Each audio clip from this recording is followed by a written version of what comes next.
guess I wanted to start off by thanking RVML for allowing me to be here and share my content on their platform.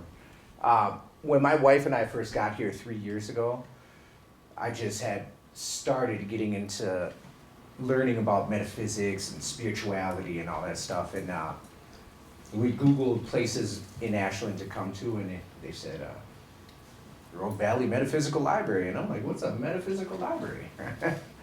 And I came here and I was actually surprised at how many books and stuff there were. But there's books of all genres, you know. And even got a book from here that helped me understand karma better, which is awesome. It was a good book. But the other thing is, my wife and I then purchased the Conscious Living Fair. I don't know if you guys ever heard of it.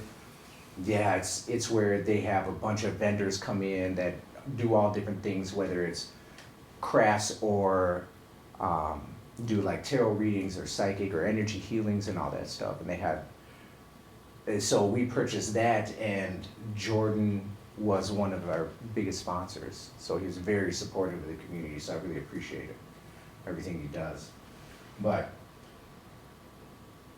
all right. Tonight what we're gonna do is we're gonna explore how you can change your pain into power, right? Because a lot of times what happens is that people in life, when they're sticking to things that don't align with who they are, and then things don't work out, and a lot of times they attribute it to being a problem with their ability to do things, when it's your soul speaking out saying, hey, it's not aligned, this isn't gonna work. And the more you try, oftentimes the harder that life gets, you know, and the harder we struggle with it. So what we're gonna do is we're gonna learn about the framework that my wife and I created and we called it the science of spirituality. And with this framework, what it is foundational in being able to understand how we are built, how we operate, and then also with it, we will give you a tool that you can use in order to help you through any transformation that you have, right? And to be honest with you, it's simple. The tool is simple. It's really getting through all the programming that's very difficult. The stories that we tell ourselves, that's the difficult part. But if you can apply the tool, it's very simple to do. Right? And you'll be able to do that tonight. One of the things you'll discover is the science of survival versus sight. Because at a primitive level, whenever we have a fearful thing happen to us, we kick into the flight, fight, freeze, and fawn. And a lot of times people think that they can't utilize that to help them out, but in reality what it's doing is it's a looking glass into your soul, trying to tell you what direction you should go, or maybe stop going. And so what we're gonna do, most humans, what they wanna do is run away from pain, which is a very primal thing to do because, you know, pain could equal death, right? But in this more evolved state that we're in, that pain is trying to tell you something. And a lot of people attribute it to coincidental things happening, but your soul speaks to you when you're not aligned and doing the thing that you're aligned to do. Does that make sense? Mm-hmm. Yeah. All right. You will also learn a technique for decoding quantum soul communication. And what this means is you will quit dismissing random events as coincidences. And I kind of talked about that already. Right? Also, we'll touch a little bit on research study that links trauma to heightened sensory perception. I really was combing the internet to find a bunch of research on that because there's too many coincidences that they wouldn't study that, but they really said only one research that was available for me to look at. And it's very interesting because for scientists, it's harder for them to, the methodology that they have is pretty boxed in, and they can't go outside of that methodology, but there's things that happen that they can't include in the in these research things, and they disclose this information as, hey, it's not scientifically proven, but, and so it's very interesting because of the correlation of some of the results, or the result that they had in this also correlated with some things that I've been through, you know, and it really floored me because, you know, part of it is like, I'm not alone. There's other people that feel this, I'm not crazy.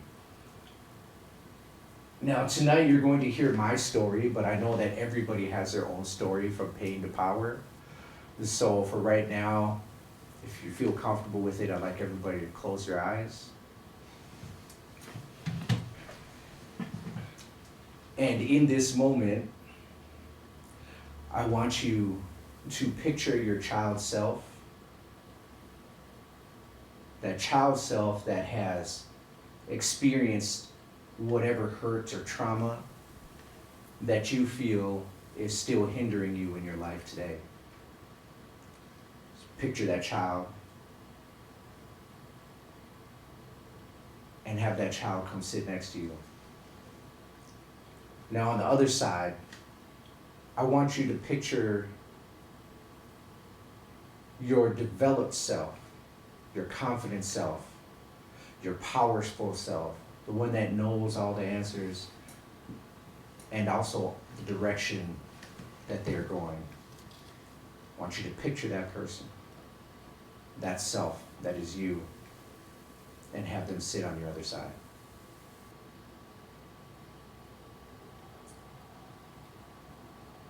If need be, you can hold their hands, let them know that you're there with them and they are there with you. And as we journey through these stories and through these teachings, just remember that they're there with you to help you see every aspect of what's being shared with you today. You can open your eyes if you're ready.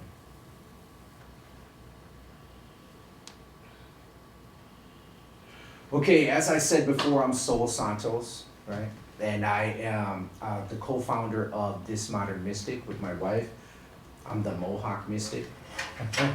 And I'm also what I call a shadow walker, because I believe that trying to hide from your deepest, darkest parts of who you are is trying to separate the whole.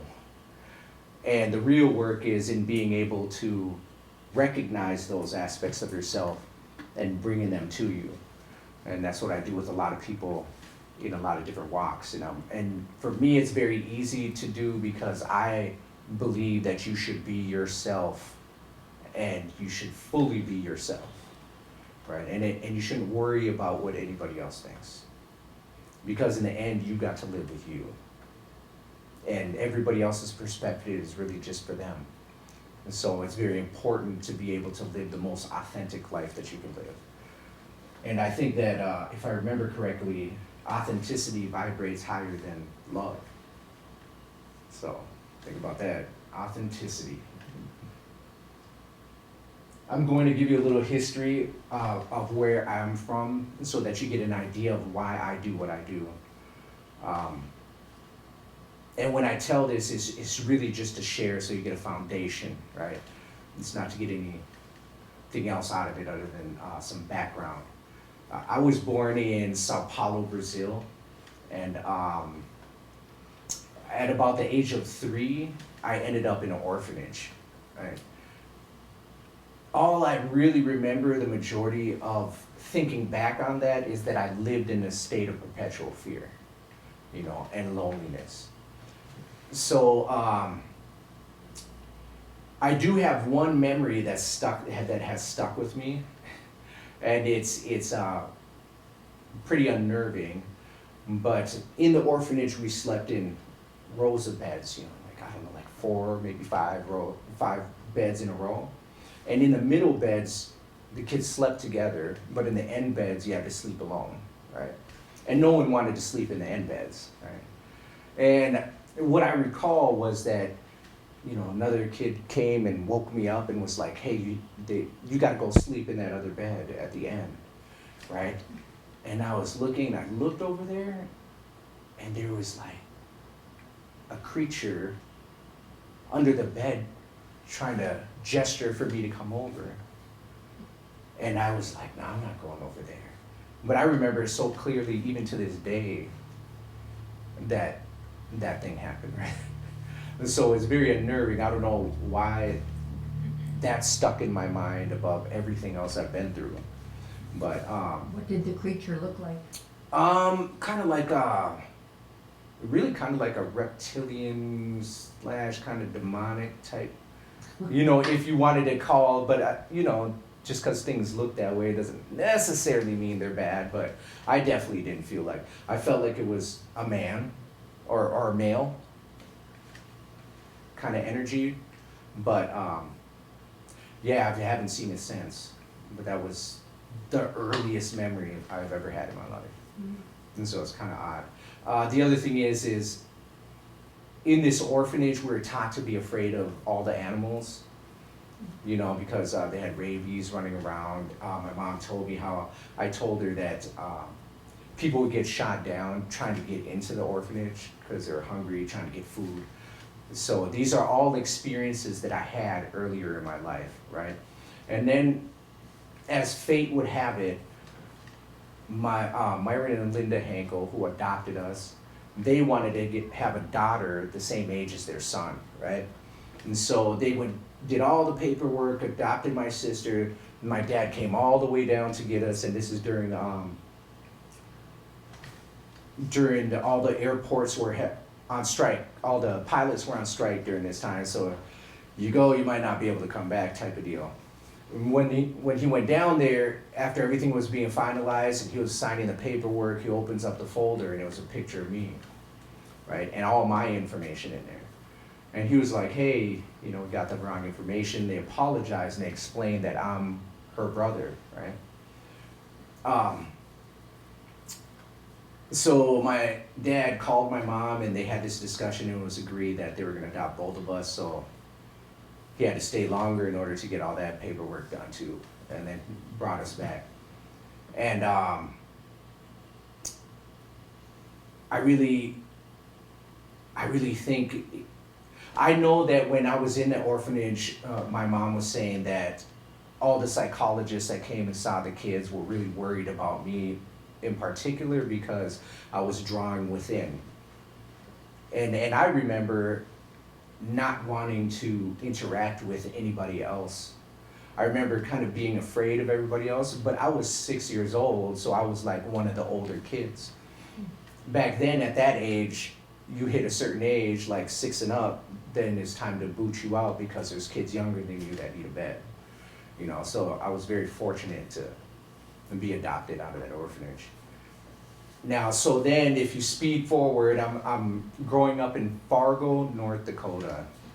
Moved to Fargo, North Dakota from the metropolis of Sao Paulo, Brazil in the middle of winter, right? So you can imagine my shock. There's white everywhere, white on the houses, on the sidewalks, on the faces of all the people. It was all white, right? So you can imagine the amount of trying to figure out my identity that I had, coupled with all the fear that I had growing up and being in this new place that was so unfamiliar to me, right? And so I hated doctors because I spent the first 3 months in and out of clinics getting checked out and what is that called? Getting vaccines and all that, right? So all they did was poke me. But I was infested with roundworms. I don't know if you guys know what that is, but not tapeworms, not ringworms, but roundworms. And so I had that distended belly from a lack of nutrition because they were eating it all, And so I just remember more of the feeling of going through that, you know what I mean? Not necessarily the visual or the things that I heard. I could feel, and sometimes I still feel if I think about it, what it was like to have them invested in me. But the whole, and so what happened is, hold on, let me check my notes real quick.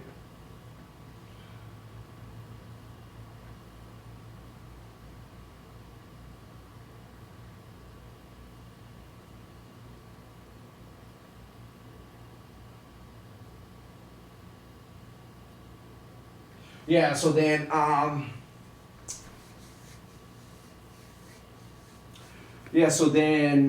when the doctors got done cleaning me out, I was all good, healthy. Everybody was always surprised at how healthy I was. And then after that, I lived happily ever after.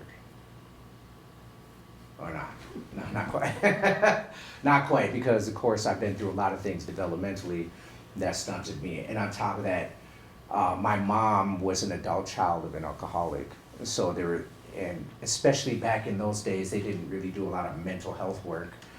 And she thought that God had healed her. But the physical, mental, and emotional abuse that my sister went through would say differently about her healing.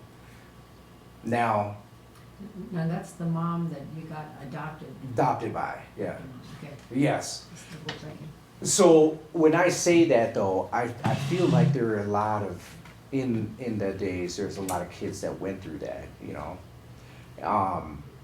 And I'm sure me being 6 years old and adopted out of Brazil, that it was a little harder to keep me in line than other kids, you know.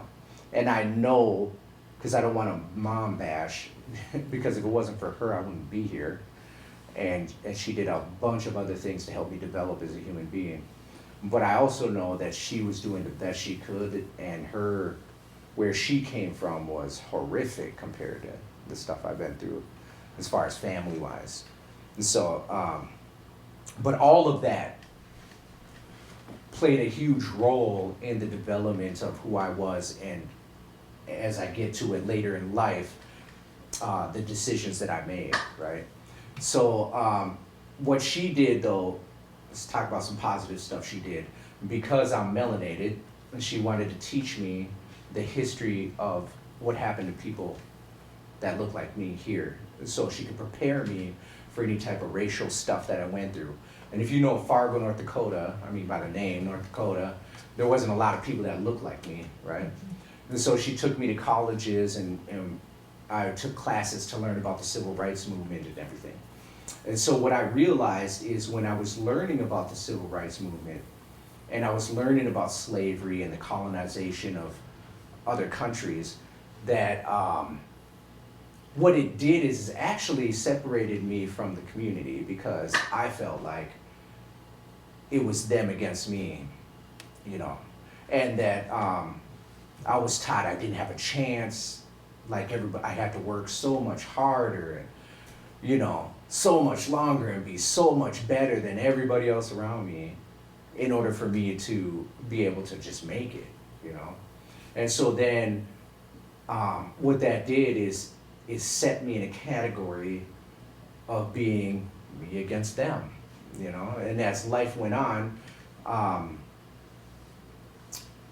I went to a boarding school, and in this boarding school, you know, as kids from, I really didn't do anything bad other than not do my schoolwork well. I didn't really have behavioral issues that were like that bad, but my mom, being my mom, wanted to prove a point and sent me to this boarding school. And those kids were kids that were showing up in handcuffs and all types of stuff, right? So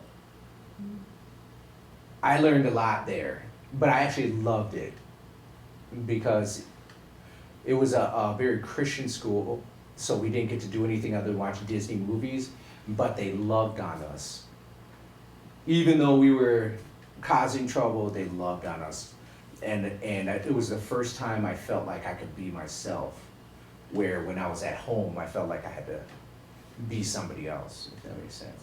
Were you the only black person there? No, all of my siblings, other than their natural born one, was black. Yeah. So I had I'm the oldest of 5. So that's another, and we also did we also did foster care for kids that had all different types of disabilities. And so I did a lot of diaper changing from kids that were little to 14 years old, you know. And so that was quite the experience. Now, I get lost here.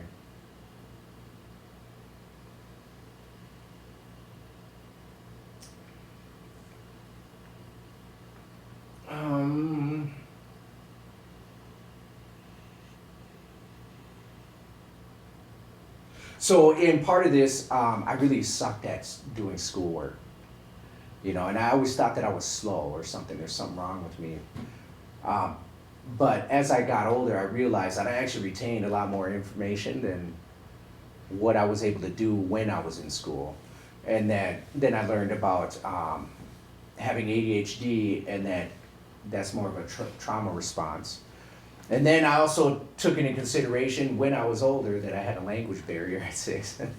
So I was starting late anyway. So there was a lot of different things that made me feel inadequate as a person. And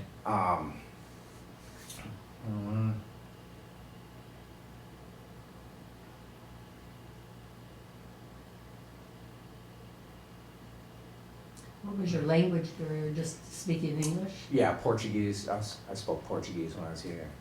When I first got here, and then no one did. And so it's just immersion, learning by immersion at 6, I guess. Yeah. And then going to school, trying to figure out that, and I could never do my homework. I could never sit still.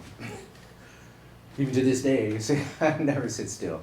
But what that did is it really played on me as far as my identity and feeling like that I could accomplish a lot of things.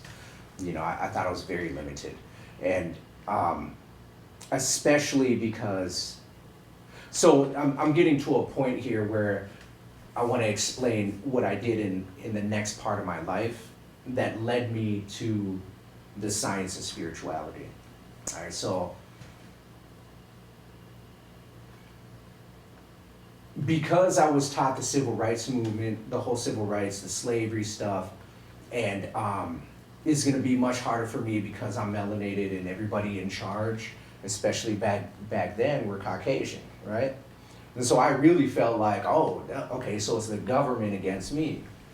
It's the government. And then what happened is hip hop came along, which is cool, hip hop, and then gangster rap came. And the difference between hip hop and gangster rap is that hip hop empowers people to not allow their past to get in the way of their future. But gangster rap, what that does is glorify like selling drugs, killing people in your own community, and degrading women, really, when you really think about it. But what they did is everybody was listening to that and uplifting everybody that was the closest one, emulating what the music was saying, right? And me, I think I forgot this one part. When I went to the boarding school, after I graduated from boarding school, then I went to college, right? And when I went there, I was completely alone. And I had no clue on what to do. When I say I had no clue on how to adult, I didn't know how to pay a bill. I didn't know where you pay a bill. I didn't know how to turn on electricity. You know, like I've never put gas in a car, didn't ever wash my clothes, and I was out here alone trying to figure out how to live life. And if it wasn't for one of the students at my school that decided to go to the same college that I went to and be my roommate who grew up in the south side of Chicago, he knew how to do all that stuff, and he really helped me adult, really. And so then, now without any guidance and with trying to be accepted and loved, the biggest thing coming up in the group of people that I was surrounded by was gangster rap, and they talked about selling drugs and buying stuff and money and getting high and drinking. And so then I was like, I could do that, you know, I could do that. And eventually I started doing that, and I started selling drugs.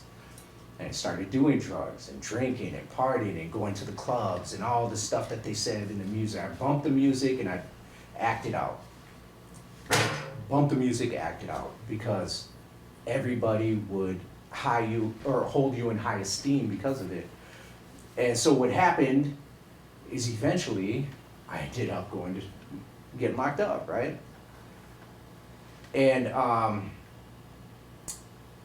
you would think that that would maybe turn me around, but what that did is just prove to me that it was them against us. Of course they locked us up, just like in the slavery days, they locked you up, right? And so then, throughout my life, I had kids. Oh, there's this one part that I want to talk about as far as the power that you gain because of the trauma that you've been through, right? So because of being in an orphanage and then being raised by my mom, who was an adult child, an alcoholic who was volatile once in a while, and then now living this street life, what I wanted to point out is all this trauma, what it did is it heightened my ability to feel energies from people and from situations, right? And so, to give you an example, when I was in grade school and I was riding the bus, when I pulled up to the spot where they dropped me off, I could tell if it was gonna be a rough afternoon for me. And it's weird, and I'm tingling in the back of my head saying it right now. But what would happen is the air would get really thick and it would be hard to breathe. And this is before I even got into the house, you know? And at first I didn't notice it happened before, but then I started noticing it, so then I could prepare myself. It's, you know, for that.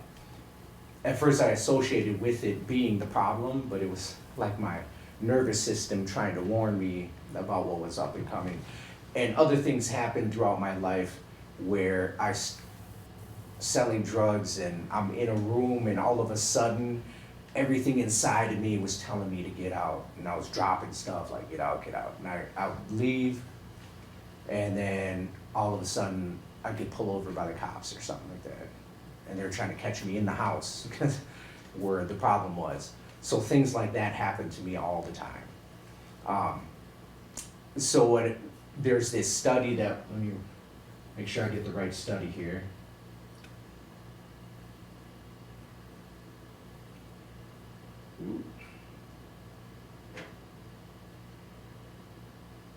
Okay, there was a study, it was titled Childhood Trauma and the Emergence of Precognitive Abilities. I don't know if you guys know about this. It's a correlation study. The main researchers were Kristen Cameron and Jenny Wade, and it was published in the International Journal of Transpersonal Studies. And the research aimed to investigate whether the higher rates of belief and self-reported experience of ESP among adult survivors of childhood trauma were due to actual ability or simply psychological coping mechanisms, right? And so what they found at the end of the study is that people that went through abuse and neglect, and it was hard, more neglect than abuse, because when you're neglected, you don't have nothing to, you go within, or actually they say you disassociate. So when you disassociate from your body, they believe that somehow you can connect up to other outer sensory things, right? And be able to kind of tell the future of things that were going on. And when I read that, I was like, wow, that's kind of what I did, like when I went home, before anything happened, I could already sense that it was gonna happen. I didn't know exactly what it was, but I could definitely sense it. And so,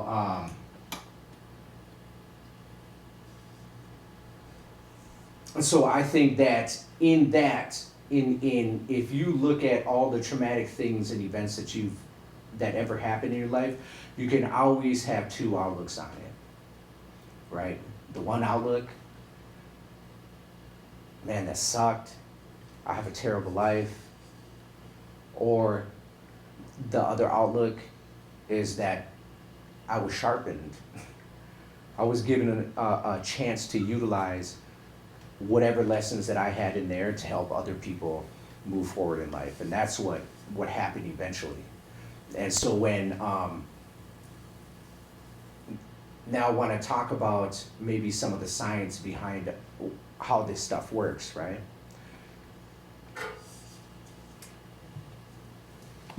Now my wife, she's always been spiritually connected, like with the earth, and always listening to the hippie music, I guess.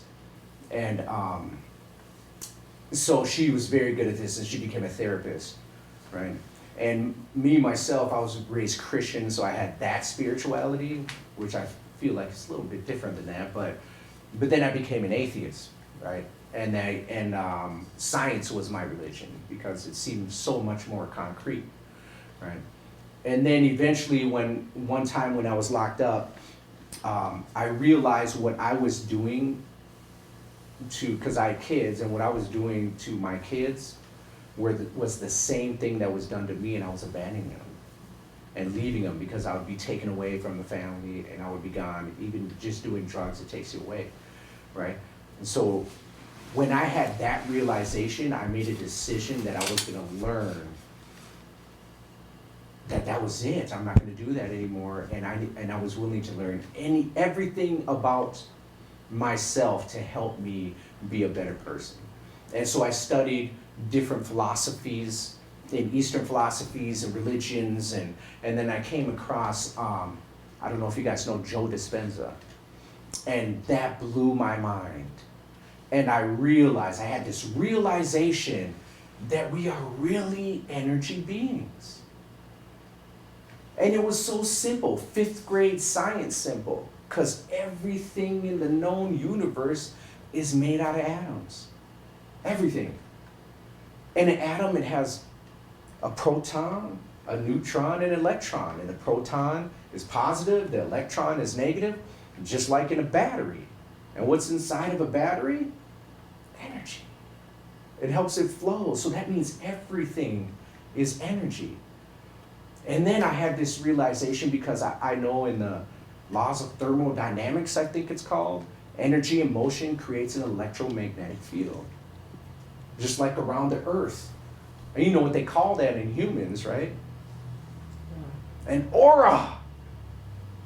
An aura. And it makes sense. And in this field is held everything that you've been through or are holding on to, if you haven't let it go yet, or transmuted or integrated it. And it can be felt in the field. And I think that's what we're feeling when we enter into a room and things happen, right? And so what that did, when I finally met my wife and we're talking about all the different ways that we've changed, is we reverse engineered what it was that we used, and we came up with, we are beings that have mind, body, and soul. And if you're not religious about it, it's thought, matter, and energy. It's all the same thing. Now, when you want to study the body, it's the physical aspect of being, and we use science for that. Science is very good at categorizing things, but they need things tangible in order to test stuff. And so that's what the physical has to do. Now, what's the physical? It's the body. We use our 5 senses to experience the world out here, all right? Our touch, our feel, our taste, our smell, all of it. This is how we experience the world. But then what happens is we interpret those experiences, and that happens with the mind. And that's what psychology, that's their school of thought, is the mind, is our thoughts. And what I like to say is psychology is really the stories that you tell yourself about the physical things that happen to you, right? And those stories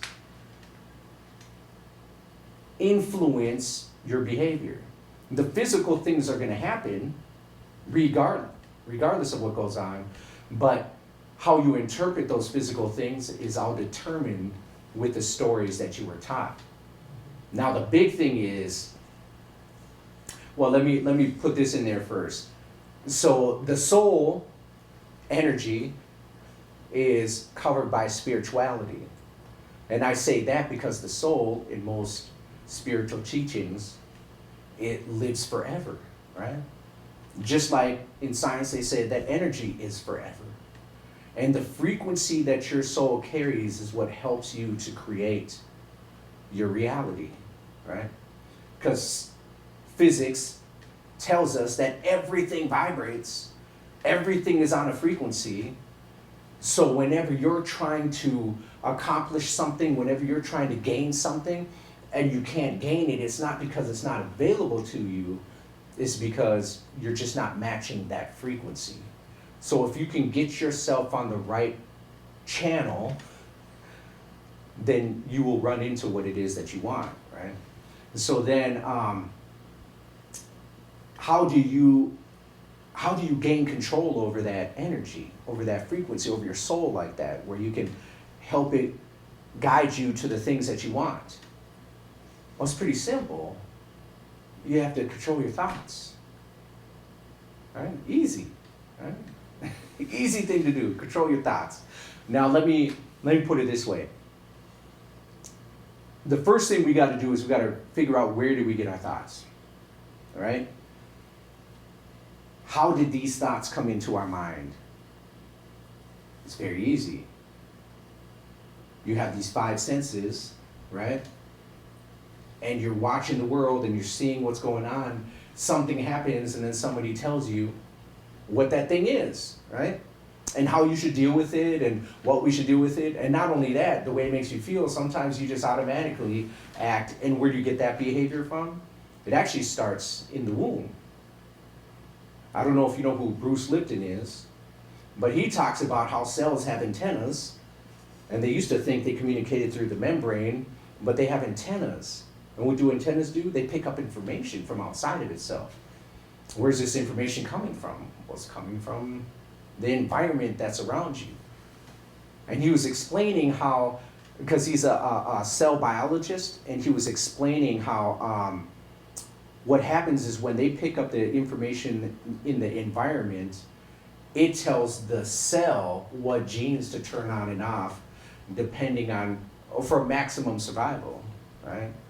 So if you can imagine this, as you're gestating inside of your mother's womb, if she is in an environment where there's scary and there's fear and all that is happening, and that cortisol and adrenaline is being pumped into the baby, of course you're going to be prepared to be in a harsh environment, right?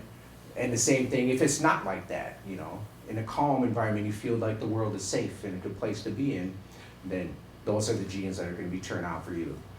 So then it starts there, but then it gets reinforced when you're born. The first 7 years of life, you're in a theta brainwave state.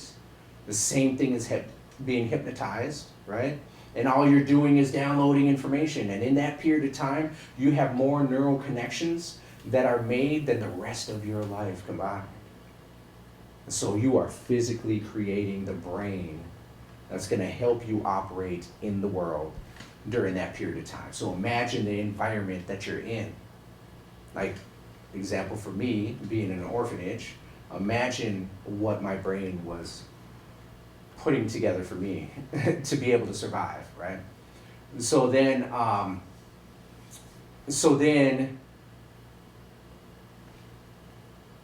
not only that, society also teaches you. The religion that you follow teaches you. The neighborhood that you go to, your parents, your friends, and your family, everything around you is constantly telling you how you should live your life. Constantly. And the thing about it is we really never question it. We never question it. And that right there is the very reason why eventually when you get disaligned with your soul and you did all the things, you went to college, you got a job, you lived a life, you got some cars, you got kids, white picket fence, whatever it is, but you feel empty inside, because you're following somebody else's design, right? And so the reason I like to share this information about how the body works, how the mind, body, and soul together as a system work, is because if you're able to tap into those things, then you're able to direct your life in a direction that you truly want to go, that's more aligned with your soul. But it's difficult only in the case that you already have these tapes playing in the back of your mind that are telling you that you're making the wrong decision, you know? But if you have the courage to follow what your heart and your soul say, it'll be more fulfilling than those other things. Like for me, the tapes that were playing ended me up behind bars a lot. It took my families away from me. But they told me that that's the life I was supposed to live, right? That's the life for me.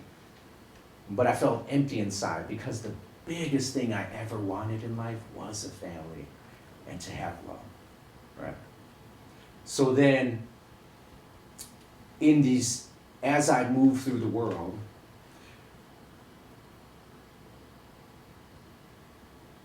I realized, and my wife and I together, we actually created this tool to help people transform, and I actually use it myself to this day when I experience things, right? And it's called the RID wave.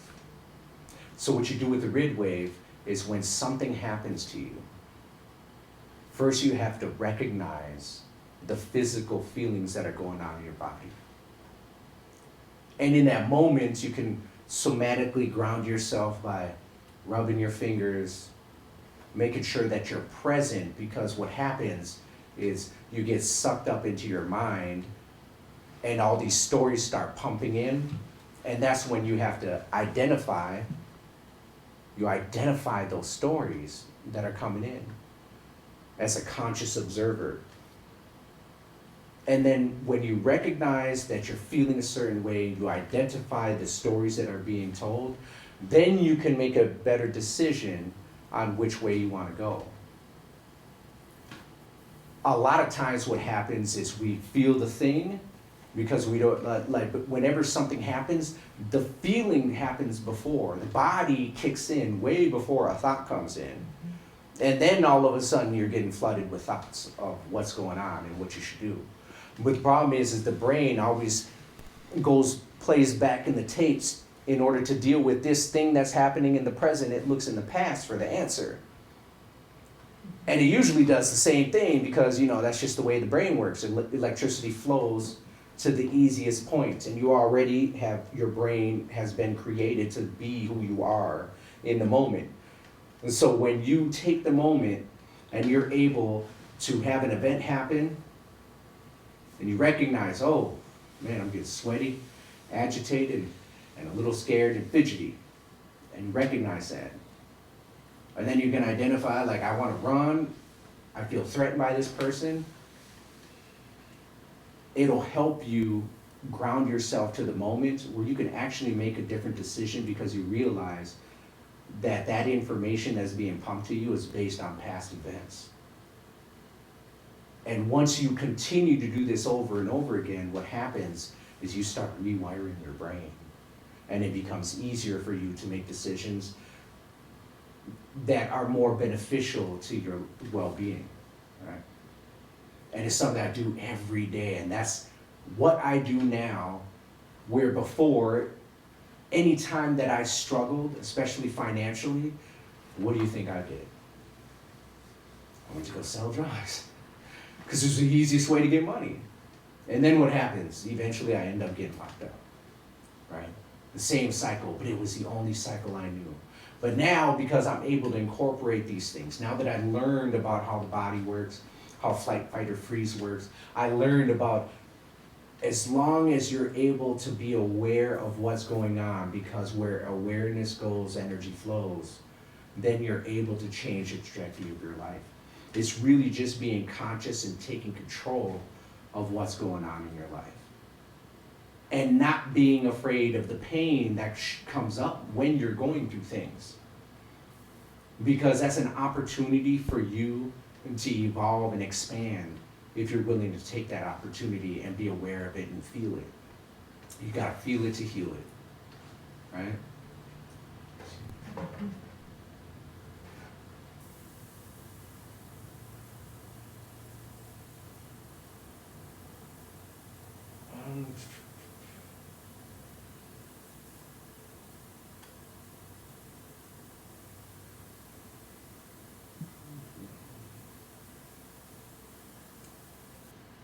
All right, so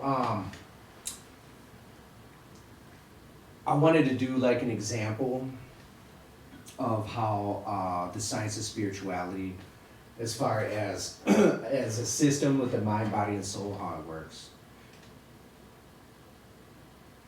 So Maya, she goes to the corner store, right? And as she's walking to the corner store, it's very dark because the light bulb on the street lamp is broken. Okay. It's her neighborhood, she knows what it's like, but she's a little on edge, as she should be. And she walks into the corner store, and right at the front of the store, the girl that she got in an altercation with in school is at the counter and turns around and sees her when the door opens. Now you can imagine, all of a sudden her eyes are dilating, the cortisol is running through her brain, or her body, the adrenaline is pumping, and she's getting ready, what we call trained to go, right? Getting ready to have this altercation with this girl. Now, what happens is that right then and there, there's an infinite amount of potential endings to this story, right? Right then and there. Infinite amount. And what they call that is, this is before the collapsing of the wave function. I don't know if you guys have heard of that. And so, maybe I should cover that a little bit. They had this experiment, it's called the double slit experiment, where they're trying to figure out if light was a wave or a particle. And so what they did is they took I don't know, for the best way I can say it is they took a board and they had slits at the end of the board and they shot photons of light at it, right? And then they looked at the pattern at the end of it, and it was in a wave pattern, right? And they were like, wait a minute, how did that happen? Because it should have randomly hit the back of the board. So then they put instruments behind there to see what was going on. And when they came back, it was randomly all over the place. So they came to the conclusion that what happens is that consciousness influences the outcome of reality. Because originally they thought that it should be random. When they put the instrument there to observe what happens, it did what they thought should happen. When the first time they did the experiment, it was a wave, because that's a wave of potential. And that's what happens when you encounter something out there in the world, like Maya, and this altercation that might happen. There's an infinite amount of waves of possibilities that could happen. And it's all dependent on how she interprets the signals that are going on in her body, the things that she feels physically inside of her, all the chemical cocktails that are building up. And if she is working with the science of spirituality, what she would do is recognize that this is happening, identify the stories about getting in an altercation, but she can decide to do something else and maybe apologize for what happened earlier instead of getting ready to fight again. And that'll have a different outcome. And that's really the beauty of it, because it happens naturally after a while, where you don't have to consciously think about making different decisions, where you're more conscious about everything that's going on. And it's all just practicing the red wave. Practicing, recognizing, identifying, and deciding to be different. And then your life starts to move in the direction of that different person that you're being. Does that make sense? And that's exactly what happened to me. And so now, instead of looking for love, what happened is I had empathy for myself. I had compassion for myself. And then I learned to love myself, for real, love myself. And what that did is, when we talk about the soul and energy, it put me on the frequency of love. And that's how I met my wife. I know my wife, if she would have known me back in the day, she wouldn't have given me the time of day. She would have, there is no way. It didn't matter how much money I had. She would not care about any of that. But because I was able to change my frequency, something that I thought was impossible happened. I never thought I was going to be married. I always thought I was just going to go through life alone. And then when I was able to change the frequency of what I was vibrating at by consistently making different choices whenever events happened, I was able to change my frequency of love to the same frequency as she was attracted to. And it was the greatest thing I've ever had in my life.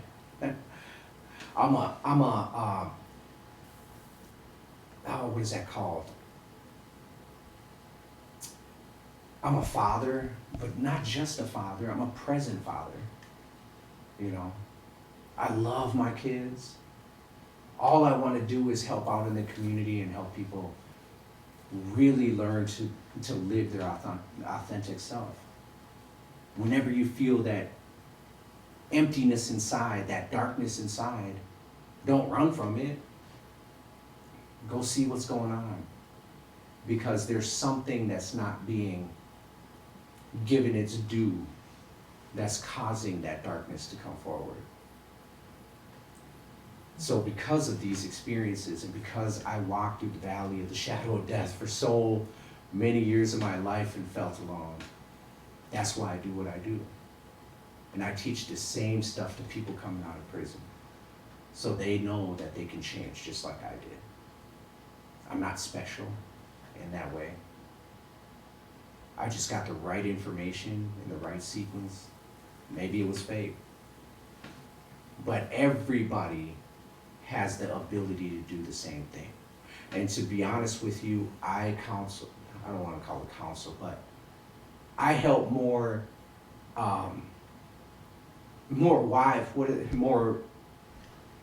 middle class wives than anything.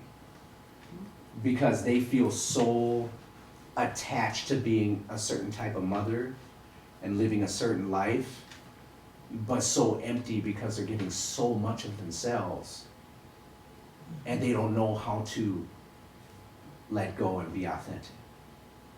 Mm-hmm. So it's very interesting, and I find it kind of funny that where I came from in life, that's the people that I tend to help out the most. Because in the end, what I've learned is you can't really care what other people think. And the first thing you got to do is take care of yourself before you can take care of anybody else. You're no good to anybody if all you're doing is living a life that drains you from who you are, and you feel empty. You have nothing to give.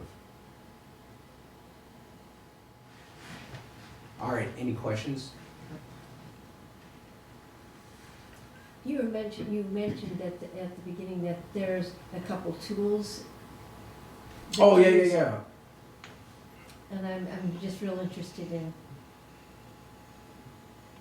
Yeah, the couple tools as far as, Because as you bring some of these things up, yeah, it is how to help it process through the system or yes, release that pain. Yeah, so here's well, the tools were like the science of spirituality and the rid wave, right? Okay. And how you release the pain, this is another thing that my wife and I teach, is it's especially with what's going on with the masculine and feminine, men and women, and the separation that's going on.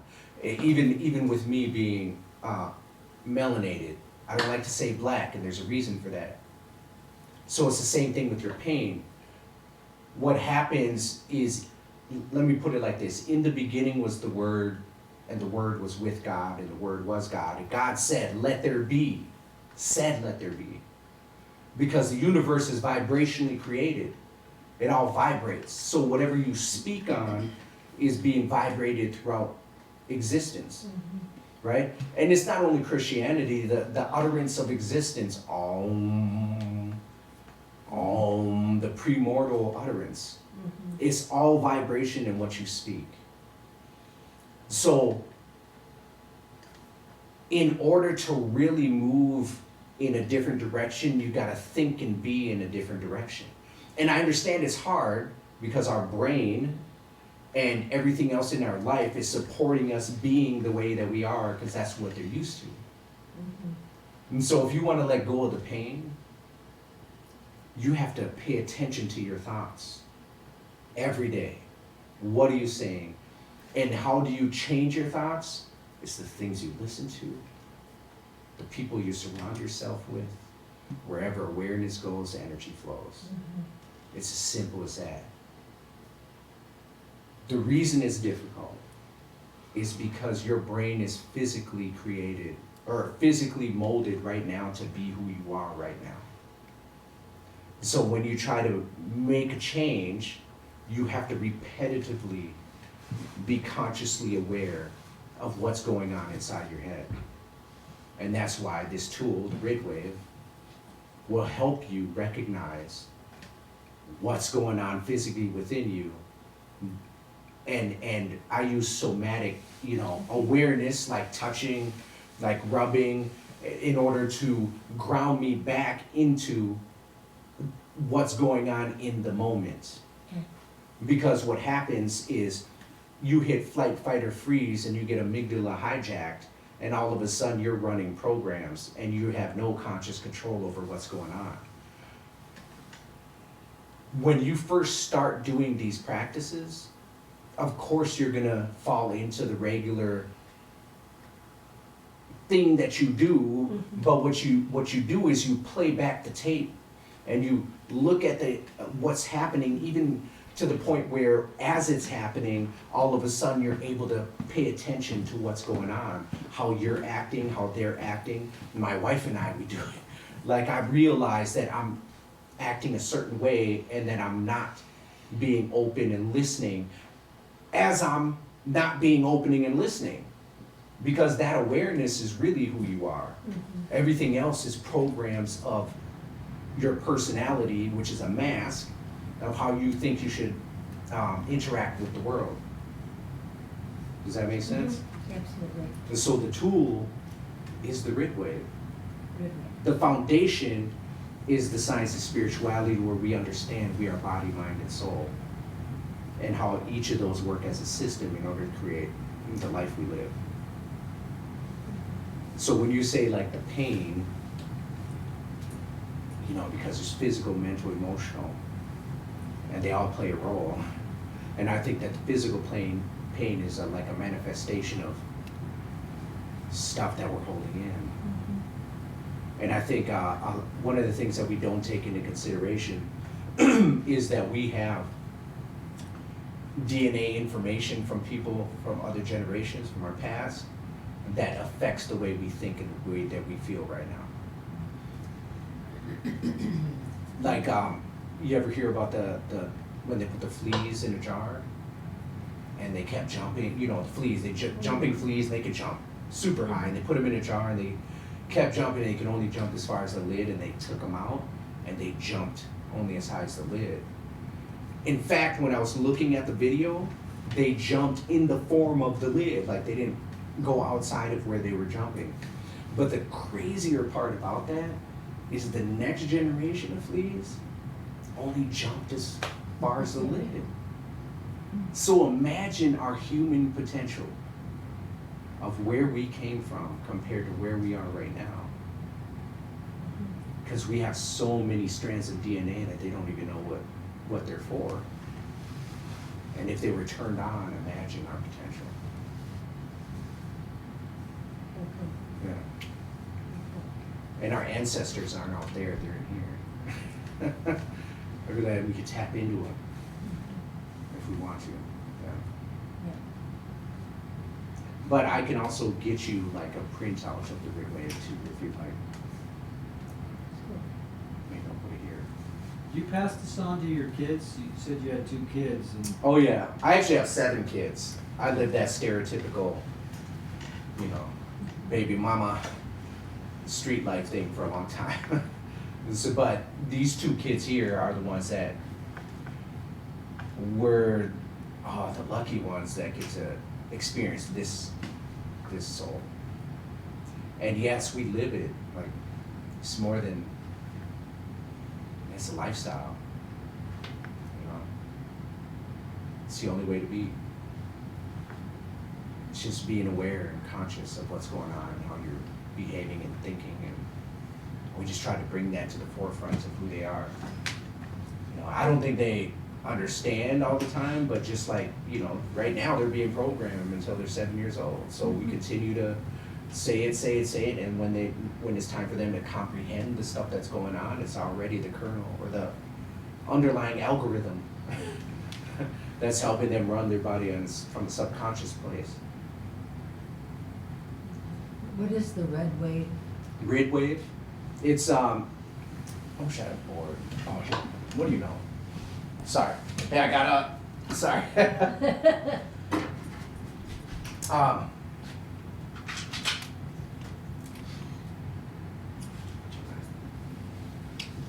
I've been erased. All right, so if you imagine a wave,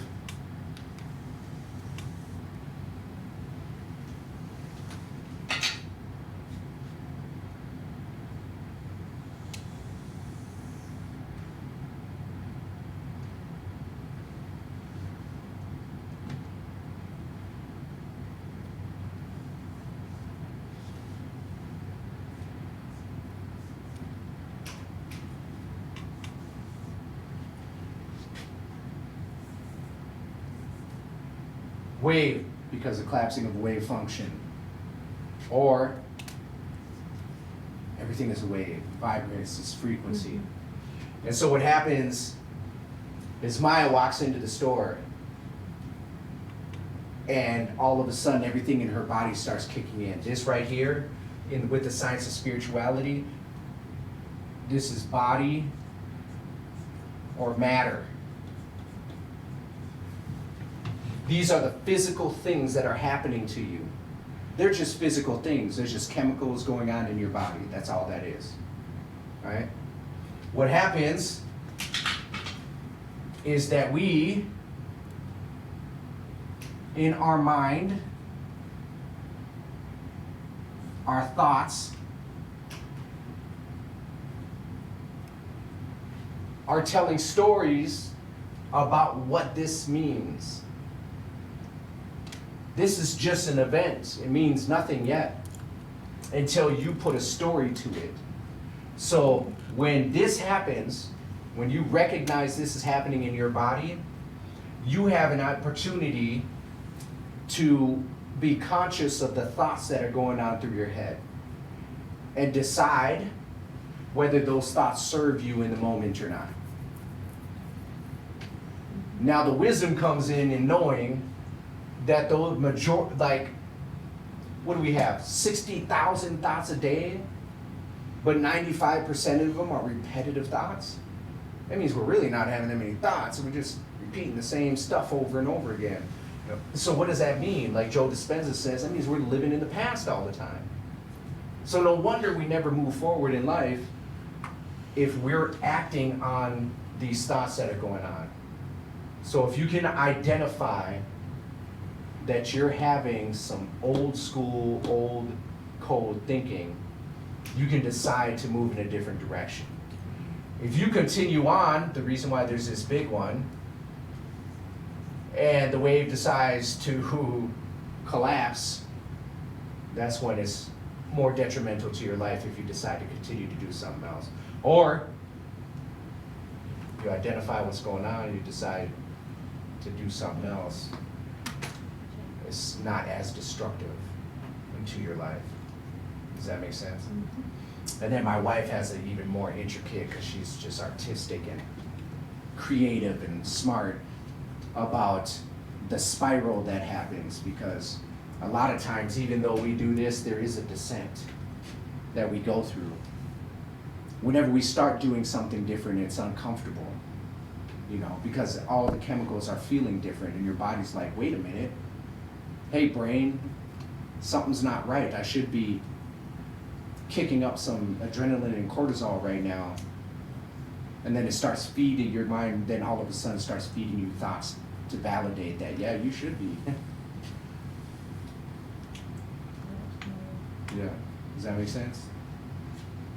It's super simple, like really all of it is simple. You know, the other thing I wanted to say too, is like this information that I'm sharing, and I feel like all the information that everybody is searching for is doing one thing, and you know what that one thing is? Helping you listen to yourself. Meditation, all the spiritual teachings. We are going out there asking gurus out here to help us, and in the end, they give you tools to help you listen to yourself. The real you, the authentic you, the God particle you. And it's very amazing. I laughed when I realized that. This tool, it doesn't matter the tool. Right. It all comes down to the same thing. Are you listening to yourself? No? Thank you. Any other questions? Thank you. Thank you. Yes, thank you very much. Thank I you, Saul. appreciate you guys being here. Especially on a Tuesday night.